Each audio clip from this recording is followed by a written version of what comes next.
നാരായണം നമസ്കൃത്യ നരം ചൈവ നരോത്തമം ദേവീം സരസ്വതീം വ്യാസം തതോ ജയമുദീരയേത്. എല്ലാവർക്കും നമസ്കാരം. മഹാഭാരതം ആദിപർവം ഏകലവ്യൻ. ഒരിക്കൽ കാട്ടാള രാജാവായ ഹിരണ്യധനുസിൻ്റെ പുത്രനായ ഏകലവ്യൻ ദ്രോണരെ സമീപിച്ചു. തന്നെ അസ്ത്രവിദ്യ അഭ്യസിപ്പിക്കണം എന്ന് അഭ്യർത്ഥിച്ചു. വിദ്യ അഭ്യർത്ഥിച്ച് ഗുരുവിനെ സമീപിക്കുന്നവനെ തള്ളിക്കളയുന്നത് ശരിയല്ല. എന്നാൽ ചണ്ടാളനായ ഏകലവ്യനെ ക്ഷത്രിയ രാജകുമാരന്മാരോടൊപ്പം നിർത്തി വിദ്യ അഭ്യസിപ്പിക്കാനും തരമില്ല എന്നീ പ്രകാരം ചിന്തിച്ച് ദ്രോണാചാര്യർ ഏകലവ്യനോട് പറഞ്ഞു, നിന്നെ ഇവിടെ നിർത്തി ശസ്ത്രാഭ്യാസം ചെയ്യിക്കാൻ ബുദ്ധിമുട്ടുണ്ട്. എന്നാൽ നിന്നെ എൻ്റെ ശിഷ്യൻ അംഗീകരിച്ചിരിക്കുന്നു. ഇവിടെ നടക്കുന്ന അഭ്യാസങ്ങൾ കണ്ടിട്ട് നീ കാട്ടിലേക്ക് പോവുക. എൻ്റെ ഒരു മൺപ്രതിമ ഉണ്ടാക്കി വെച്ച് അതിൻ്റെ മുമ്പിൽ നിന്ന് നീ സ്വയം അഭ്യസിക്കുക. നിനക്ക് ആവശ്യമായ അറിവ് ലഭിക്കും. ഏകലവ്യനെ അനുഗ്രഹിച്ച് പറഞ്ഞയച്ചു. ഏകലവ്യൻ ദ്രോണരെ ഗുരുവായി കരുതി അവിടെ അഭ്യാസങ്ങളൊക്കെ ശ്രദ്ധയോടെ നോക്കിക്കണ്ട് അവൻ കാട്ടിലേക്ക് പോയി. അവിടെ എത്തിയ ഏകലവ്യൻ ഗുരുവിൻ്റെ രൂപം മണ്ണുകൊണ്ട് നിർമ്മിച്ച് അതിൻ്റെ മുന്നിലിരുന്നു കൊണ്ട് സ്വയം ആയുധാഭ്യാസം തുടങ്ങി. അവൻ കിടയറ്റ ഒരു വില്ലാളിയായി തീർന്നു. കുറച്ചു നാളുകൾക്ക് ശേഷം പാണ്ഡവന്മാർ നായാട്ടിനായി വനത്തിൽ പോയി. നായാട്ട് സംഘത്തിലുണ്ടായിരുന്ന ഒരു നായ ഏകലവ്യൻ്റെ അടുത്തെത്തി കുരച്ചു. അവൻ 7 ശരങ്ങൾ ചെയ്ത് പട്ടിയുടെ വായ ബന്ധിച്ചു. വായിൽ ശരങ്ങൾ കൊണ്ട് വേദനയുമായി നായ ഓടി പാണ്ഡവന്മാരുടെ അടുത്തെത്തി. പട്ടിയുടെ വായ 7 ശരങ്ങൾ കൊണ്ട് തുന്നിച്ചേർത്തതുപോലെ മൂടി കെട്ടിയിരിക്കുന്നത് കണ്ടപ്പോൾ പാണ്ഡവന്മാർ ആശ്ചര്യപ്പെട്ടു. അവർ അവിടമെല്ലാം തിരഞ്ഞപ്പോൾ ഏകലവ്യനെ കണ്ടു. അവനാണ് പട്ടിയുടെ വായ മൂടിക്കെട്ടിയത് എന്ന് മനസ്സിലാക്കി തന്നേക്കാൾ വലിയവനായ ഈ വില്ലാളി ദ്രോണരുടെ അജ്ഞാത ശിഷ്യനാണ് എന്നറിഞ്ഞപ്പോൾ അർജുനന് വളരെ വിഷാദമാണ് ഉണ്ടായത്. പാർത്ഥൻ ദ്രോണരുടെ മുമ്പാകെ എത്തി അവൻ പറഞ്ഞു, ആചാര്യ, അസ്ത്രപ്രയോഗത്തിൽ എന്നെ ജയിക്കാൻ മറ്റൊരാൾ ഉണ്ടാവുകയില്ല എന്ന് അങ്ങ് എന്നോട് പറഞ്ഞു. ഇപ്പോഴിതാ എന്നെ വെല്ലുന്ന വിധത്തിൽ അസ്ത്രം പ്രയോഗിക്കാൻ കഴിവുള്ള ഒരുവൻ ഉണ്ടായിരിക്കുന്നു. അർജുനൻ ഏകലവ്യൻ്റെ വിവരമെല്ലാം ദ്രോണരെ അറിയിച്ചു. ദ്രോണർ ഉടൻ തന്നെ ഏകലവ്യൻ്റെ മുന്നിലെത്തി. തൻ്റെ ഗുരുവിനെ കണ്ടപ്പോൾ അമിതമായി സന്തോഷിച്ച ഏകലവ്യൻ ചാടി എഴുന്നേറ്റ് ദ്രോണരുടെ പാദത്തിൽ നമസ്കരിച്ചു. ഞാൻ ഭവാന്റെ വിനീത ശിഷ്യനാണ് എന്ന് പറഞ്ഞ് കൈകൂപ്പി നിന്നു. ഇത് കേട്ടപ്പോൾ ദ്രോണൻ പറഞ്ഞു, നീ എൻ്റെ ശിഷ്യനാണെങ്കിൽ എനിക്ക് ഗുരുദക്ഷിണ നൽകുക. ഏകലവ്യൻ സന്തുഷ്ടനായി അവൻ പറഞ്ഞു, ഗുരു, ഞാൻ എന്താണ് അങ്ങേക്ക് ദക്ഷിണയായി നൽകേണ്ടത് എന്ന് പറഞ്ഞാലും ഗുരുവിന് നൽകാൻ വയ്യാത്ത ഒന്നും എനിക്കില്ല. വലത് കൈയുടെ പെരുവിരൽ മുറിച്ച് ദക്ഷിണയായി നൽകാനാണ് ദ്രോണർ ആവശ്യപ്പെട്ടത്. ഏകലവ്യൻ ഇത് കേട്ട് ഞെട്ടിപ്പോയി.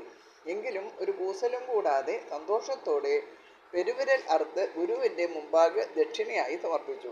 ദ്രോണൻ അർജുനനോടൊപ്പം സന്തുഷ്ടനായി മടങ്ങിപ്പോയി. പെരുവിരലില്ലാതെ മറ്റു വിരലുകൾ കൊണ്ട് പിന്നെയും ഏകലവ്യൻ അസ്ത്രപ്രയോഗം നടത്തി. എങ്കിലും പഴയതുപോലുള്ള പാടവം അവനില്ലാതായി തീർന്നു. അർജുനനെ വെല്ലാൻ കഴിവുണ്ടാകുമായിരുന്ന ഏകലവ്യൻ അർജുനൻ്റെ പിന്നിലേക്ക് തള്ളപ്പെട്ടു. അവൻ പിൽക്കാലത്ത് കൗരവന്മാരോട് ചേർന്ന് പാണ്ഡവർക്കെതിരെ ധീരമായി പോരാടി വീരമൃത്യു വരിച്ചു. ഇനി ആയുധവിദ്യാ പ്രദർശനം. രാജകുമാരന്മാരെല്ലാം ആയുധവിദ്യയിൽ നിപുണരായി. അവർ പഠിച്ച സകല വിദ്യകളും രംഗത്ത് പ്രദർശിപ്പിച്ചു. വിദ്യ പ്രദർശിപ്പിച്ച് കാണിക്കുന്നതിനുള്ള സന്ദർഭം ഉണ്ടാക്കി കൊടുക്കണമെന്ന് ദ്രോണർ ധൃതരാഷ്ട്രരോട് പറഞ്ഞു. അദ്ദേഹം സന്തോഷത്തോടെ അതിനു വേണ്ട ഏർപ്പാടെല്ലാം ചെയ്യുന്നതിന് നിർദ്ദേശം കൊടുത്തു. അരങ്ങേറുന്നതിനുള്ള വിസ്തൃതമായ വേദി തയ്യാറാക്കി അതിനു ചുറ്റും കാഴ്ചപ്പുരകൾ ഉണ്ടാക്കി. രാജകൊട്ടാരത്തിലുള്ളവർക്കും സ്ത്രീകൾക്കും പൊതുജനങ്ങൾക്കും പ്രത്യേകം ഇരിപ്പിടങ്ങൾ സജ്ജീകരിച്ചു. നിശ്ചയിക്കപ്പെട്ട ദിവസം എല്ലാവരും ആയുധാഭ്യാസ പ്രകടനം കാണാനെത്തി. കൊട്ടാരത്തിലുള്ളവർക്ക് പുറമെ ധാരാളം പൗരജനങ്ങളും എത്തിയിരുന്നു. അക്കൂട്ടത്തിൽ വളരെയേറെ സ്ത്രീകളും കുട്ടികളും ഉണ്ടായിരുന്നു. എല്ലാവർക്കും അതൊരു ഉത്സവവേള ആയിരുന്നു. രാജകുമാരന്മാർ ജ്യേഷ്ഠനായ ധർമാത്മജൻ്റെ പിന്നാലെ രംഗത്തെത്തി. കാഴ്ചക്കാർ ഹർഷാരവത്തോടെ അവരെ സ്വീകരിച്ചു. കുമാരന്മാർ അഭ്യസിച്ച വിദ്യകളൊക്കെ ഓരോന്നായി കാണിച്ചു തുടങ്ങി. ഓരോ വില്ലിൻ്റെയും മുറകളും തേരോടിക്കുന്ന ക്രമങ്ങളും ഗജാശ്വങ്ങളുടെ ഗതിയും മല്ലയുദ്ധവും അവർ രംഗത്ത് പ്രദർശിപ്പിച്ചു. അസ്ത്രങ്ങൾ എയ്തപ്പോൾ അത് തങ്ങളുടെ തലയിൽ തുളച്ചു കയറിയെന്ന് കാഴ്ചക്കാർക്ക് തോന്നി. എന്നാൽ അത് അവരുടെ തലയിൽ തൊട്ടില്ല എന്ന വിധത്തിൽ തലയ്ക്ക് മുകളിൽ കൂടി മാത്രമാണ് പോയത്. അത്രത്തോളം സൂക്ഷ്മമായ വിധത്തിലായിരുന്നു അസ്ത്രപ്രയോഗങ്ങൾ. കുമാരന്മാരുടെ അഭ്യാസങ്ങളെല്ലാം ഹൃദയമടക്കി പിടിച്ച് നിർനിമേഷരായിട്ടാണ് ജനങ്ങൾ കണ്ടുകൊണ്ടിരുന്നത്. അവർ കുതൂഹലചിത്തരായി ആർപ്പ് വിളിച്ച് കുമാരന്മാരെ പ്രോത്സാഹിപ്പിച്ചുകൊണ്ടിരുന്നു. ഭീമനും ദുര്യോധനനും കൂടി ഗതായുധ മത്സര പ്രകടനം നടത്തി. രണ്ടുപേരും ഇതിൽ ഒരുപോലെ പ്രാവീണ്യം നേടിയവരായിരുന്നു. അവരിൽ ആർക്കാണ് കൂടുതൽ മുൻതൂക്കം എന്ന് നിർണ്ണയിക്കാൻ കഴിയാത്ത വിധത്തിലായിരുന്നു അവരുടെ പ്രകടനം. കാഴ്ചക്കാർ ചേരിതിരിഞ്ഞ് കയ്യടിച്ചും കാഹളമൂതിയും ഇരുവരെയും പ്രോത്സാഹിപ്പിച്ചുകൊണ്ടിരുന്നു. ബേഷ് ബേഷ് ഭീമൻ, ബേഷ് ബേഷ് ദുര്യോധനൻ എന്നിങ്ങനെ രണ്ടു പക്ഷത്തുമുള്ള കാഴ്ചക്കാർ ഇരുവരെയും അഭിനന്ദിച്ചു. സമുദ്രം ഇരമ്പുന്നതുപോലെയുള്ള ആരവം കൊണ്ട് അന്തരീക്ഷം മുഖരിതമായി. ശാശ്വത വൈരികളായ ഭീമനും ദുര്യോധനനും കൂടി നടത്തുന്ന പ്രദർശന മത്സരം യഥാർത്ഥ മത്സരമായി തീരുമോ എന്ന് ഭയന്ന ദ്രോണൻ ഉടൻ തന്നെ തൻ്റെ പുത്രനായ അശ്വത്ഥാമാവിനെ നിയോഗിച്ച് ഗദാമത്സര പ്രകടനം നിർത്തിവെച്ചു. അതിനുശേഷം ദ്രോണർ രംഗവേദിയെ പ്രവേശിച്ചു. അദ്ദേഹം കൈയുയർത്തി വാദ്യഘോഷങ്ങളും ശബ്ദകോലാഹലങ്ങളും നിർത്താൻ ആംഗ്യം കാണിച്ചു. എല്ലാ ശബ്ദവും അവസാനിച്ചു. എങ്ങും നിശബ്ദത പരന്നു. ദ്രോണൻ പറഞ്ഞു, അടുത്തതായി സർവശാസ്ത്ര പണ്ഡിതനും എനിക്ക് ഏറ്റവും പ്രിയങ്കരനുമായ ജിഷ്ണു, അതായത് അർജുനൻ രംഗപ്രവേശം ചെയ്യുന്നതാണ്. അവൻ ജിഷ്ണുവിൻ്റെ പുത്രനും, ജിഷ്ണു പറയുമ്പോൾ ഇന്ദ്രൻ്റെ പുത്രനും മറ്റൊരു ജിഷ്ണു മഹാവിഷ്ണുവിന് തുല്യനുമാണ്. അപ്പോൾ പൊൻചട്ട ധരിച്ച് ഉറയിട്ട കയ്യിൽ വില്ലും അമ്പും മേന്തി കോമളാകാരനായ ഒരു യുവാവ് രംഗപ്രവേശം ചെയ്തു. സബ്യസാചിയെ കണ്ടപ്പോൾ കാണികൾ അവരവരുടെ സ്ഥാനങ്ങളിൽ എഴുന്നേറ്റ് നിന്ന് കരഘോഷം മുഴക്കി. അവരുടെ ഉത്സാഹം വർദ്ധിച്ചു. മംഗളശംഖധ്വനി മുഴങ്ങി. വാദ്യഘോഷങ്ങളുടെ മധുരസ്വരം ഉയർന്നു. അർജുനൻ ജയ്, പാർത്ഥൻ ജയ്, ഫൽഗുനൻ ജയ്, ഇന്ദ്രപുത്രൻ ജയ് എന്നിങ്ങനെ കാഴ്ചക്കാർ ആനന്ദഭരിതരായി വിളിച്ചു പറഞ്ഞു. കടലിരുമ്പുന്ന വിധത്തിൽ ആകാശം പിളരുന്ന ഈ അരവം എന്താണ്? അന്ധനായ ധൃതരാഷ്ട്രർ അടുത്തിരുന്ന വിതുരനോട് ചോദിച്ചു.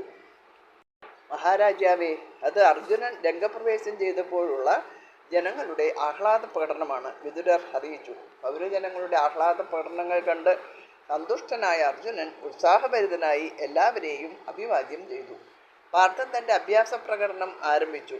അദ്ദേഹം ആഗ്നേയാസ്ത്രത്താൽ അഗ്നി ഉണ്ടാക്കി, വരുണാസ്ത്രത്താൽ മഴയുണ്ടാക്കി, വായവ്യാസ്ത്രത്താൽ കാറ്റുണ്ടാക്കി, ഇന്ദ്രാസ്ത്രത്താൽ മേഘങ്ങൾ ഉണ്ടാക്കി, ശിഖരാസ്ത്രത്താൽ കൊടുമുടി കാട്ടി, ഭൗമാസ്ത്രത്താൽ ഭൂമിക്കുള്ളിൽ മറിഞ്ഞ് അന്തർദാനാസ്ത്രത്താൽ അന്തർദാനം ചെയ്തു.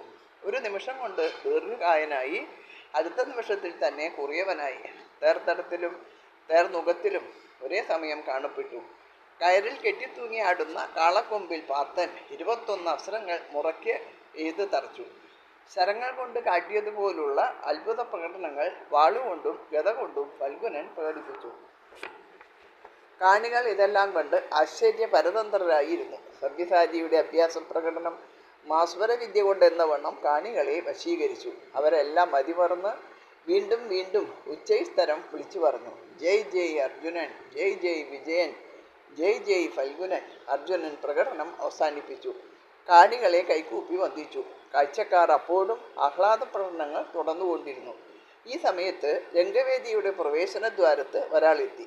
ദർശനമാത്രയിൽ തന്നെ ജനങ്ങളുടെ ശ്രദ്ധ അയാളിൽ പതിഞ്ഞു. അത്ഭുതം കൂർന്ന മിഴികളോടെ എല്ലാവരും ആ വ്യക്തിയെ നോക്കി നിന്നു. ജനങ്ങളുടെ ആരവം നിലച്ചു. പ്രവേശനദ്വാരത്ത് കണ്ടത് ഒരു വ്യക്തിയായിട്ടല്ല ജനങ്ങൾ തോന്നിയത്, അതൊരു തേജപുഞ്ചമായിരുന്നു.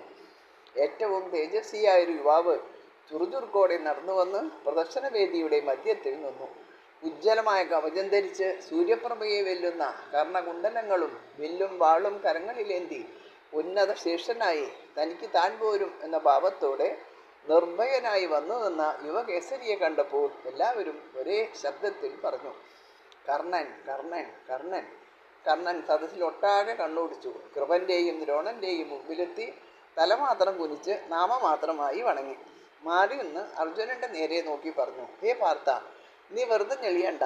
നീ കാട്ടിയ വിദ്യകളൊക്കെ അതിനേക്കാൾ മെച്ചമായി ഞാനിവിടെ കാണിക്കാം. ഇനി ബാക്കി ഭാഗങ്ങൾ അടുത്ത വീഡിയോയിൽ കാണാം. എല്ലാവർക്കും നമസ്കാരം.